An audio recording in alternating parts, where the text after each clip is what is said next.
Wake up.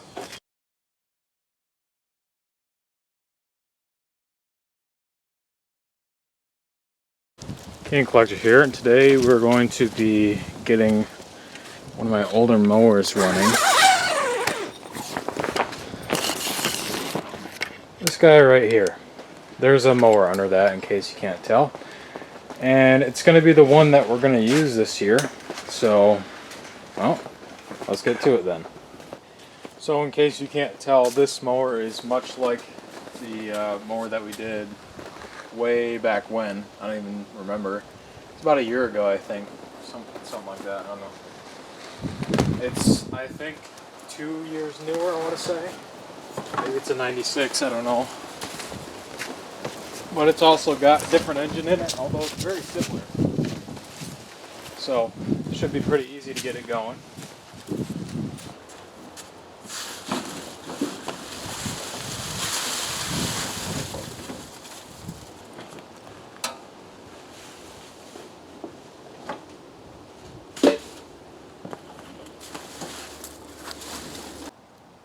Alright, so here's the mower in some overcast light. No sun today, unfortunately. You're seeing this video in May, although it was recorded in March, early March to be specific. I needed some stuff to upload for when I'm out of country, so that's why you're seeing this now. But anyways, as you can see, it's been sitting for quite some time. Check that out.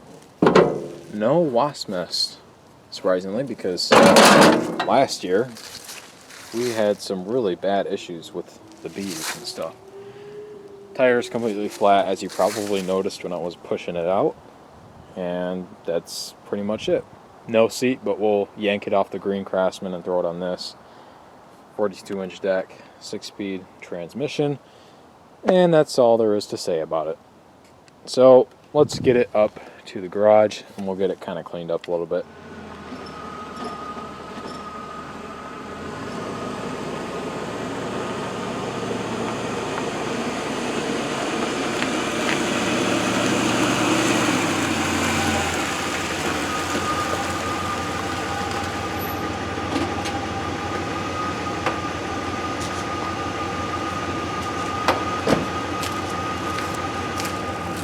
That is so stupid. Don't ever do that. Alright, now that we have it up here, we're gonna give it a, what I like to call a lazy wash, and that's just spray it down with water and get the scrub brush, just kind of knock the dust off. So let's get that done real quick.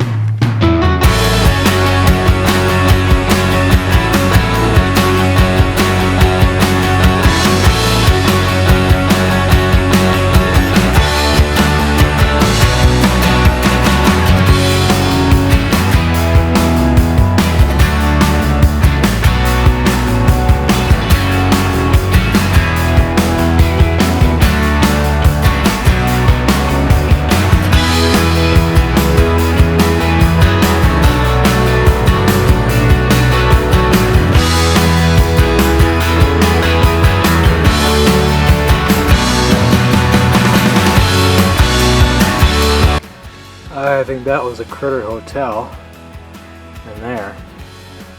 There's all sorts of junk in there. There's a piece of an Amazon box and everything. Looks way bigger in person. It was nasty. But the surprises don't stop there. We got even more packed in the cylinder. Alright, everything is put back together now. Missed a little bit in that compartment over there, so I just took off the gas tank, shoveled the rest of it out, and had to spray it down again, but everything is good to go.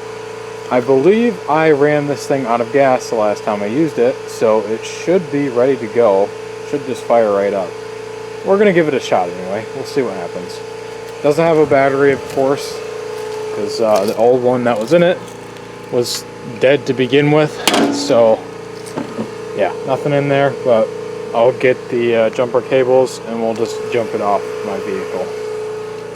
For now anyway.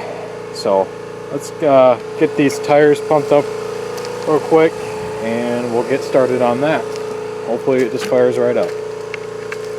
Alright, got it hooked up to my battery. Got a little bit of ethanol-free gas in it since it's going to sit for a little bit longer before we start using it. It's just 90 octane rec fuel is what it's actually called. It's very expensive stuff, so I didn't put very much in it.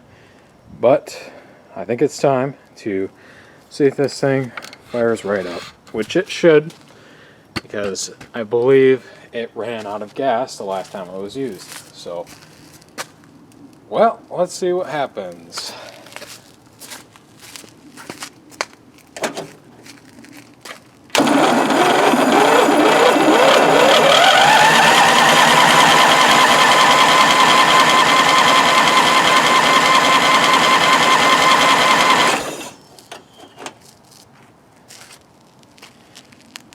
Not exactly sure why it took so long to start, but, well, it took so long to start cranking. But it didn't fire up, which makes me sad, because that means I might need to do stuff.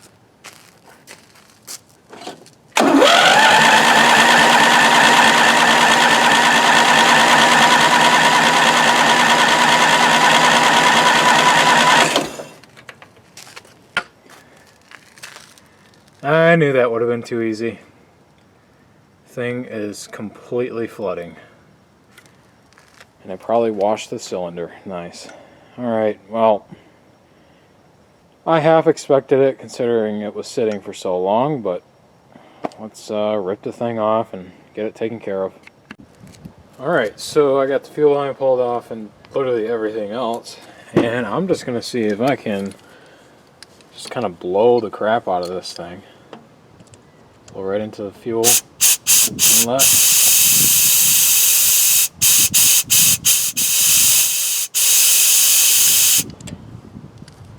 And I'll blow up the main jets too.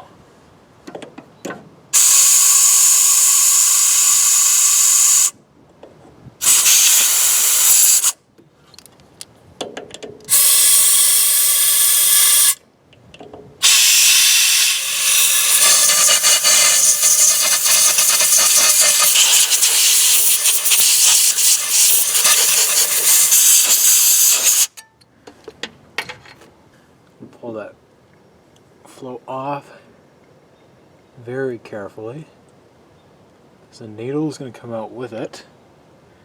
As you can see, it's very original because of the way that it is. This tab right here, it's still pretty good. It's not like, you know, messed up or anything. So I'm a little bit confused. I guess it could be a little bit on the low side, but I'm gonna see if I can carefully just kind of convince it to go up a little bit, which I don't think I'm going to be able to because it's so old. Way back when I started working on these things, an old man taught me a trick many years ago now. Just kind of get a toothpick, or not a toothpick, but a Q-tip, and just put it up where the needle valve goes and just kind of twist it, and it gets any of that junk that could be up there preventing the valve from sealing out. And as you can see, there's, I don't know if you can see it or not, there's a little bit of stuff in there. Not much though. If you look at the needle valve itself, it looks okay. I do have another one, just in case, somewhere. I don't exactly know where it is right now, but I have a good idea. But we're just going to try it and see if it works now. Go.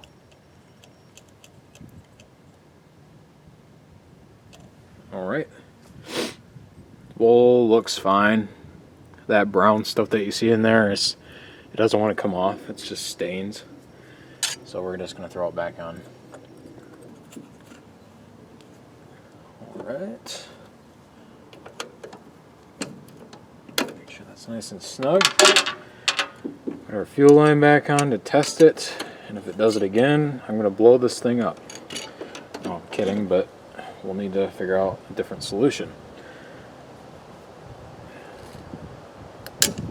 Please don't leak. I do see a drip coming from somewhere. I don't know what that is. Oh, it's coming from the exhaust. Because there's probably so much fuel in this stupid thing now. I do think we got it though. I think we fixed it. Unless this hose is pinched shut still. Which I don't think it is. Alright. Let's just... I'm going to take that spark plug out and get all the crap out of it.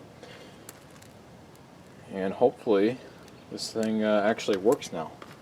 Should have saw the gas that came out of this thing. Probably about 6 gallons. Anyways, I got everything put back together over there. And it wasn't leaking gas because there was no gas left in the tank to leak out. But I put more in there and it still isn't leaking. Which is... that kind of luck is unheard of around here. But I got it. So now it should fire right up. Hopefully. Maybe. Probably not. I don't know. We'll find out. Choke. Come on. Wake up.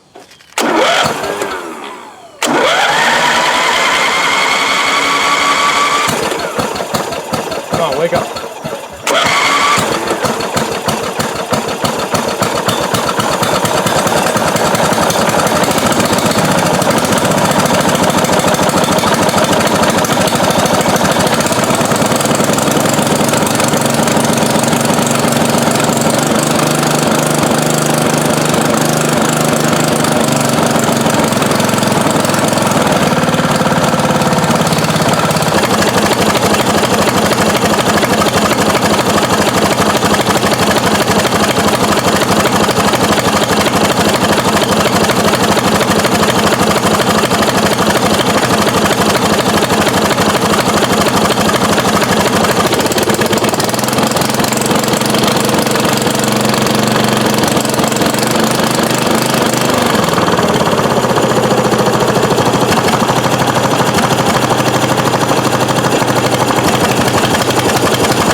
Probably ran out of gas.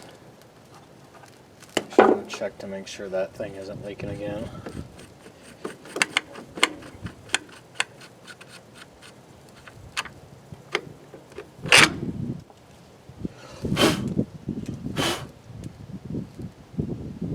Oh, doesn't look like it.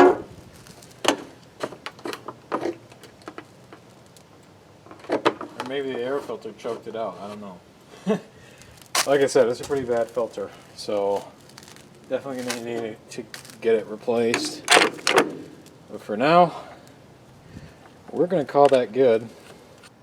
Alright, as you can see, it runs pretty good with the air filter off. I think the air filter itself is just so clogged up with crap. I never replaced it, which makes me a bad father of this thing, but it'll be okay. We'll run to Lowe's and grab a new one, because my Lowe's carry stuff like that, so I can just make a quick stop and get a new one for it. Alright, so it is a million years later. There's green on the trees now. It's not February anymore. It is late May, almost June.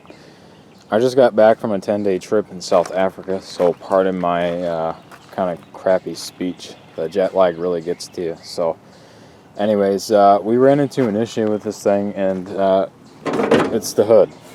It doesn't hood very good anymore. That's because the hinge literally broke in half, and it's not exactly fixable because, well, I mean, look at that. It's supposed to be welded instead of bolted. It's ridiculous.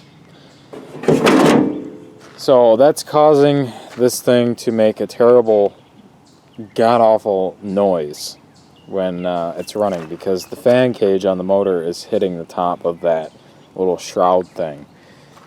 So yeah, that's a problem. There's the other half of the hinge right here. You can see it was booger welded at some point because the previous owner had the same problem.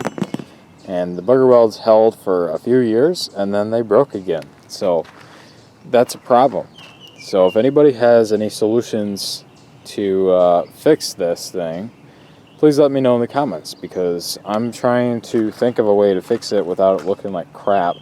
I mean, you could put a couple hinges right here, but then, I mean, you're messing up the thing. So yeah, I'm not really sure what I'm going to do yet, but again, if you have any ideas, let me know. Other than that, haven't done much to this thing since that last video, except for the new transom I put in it.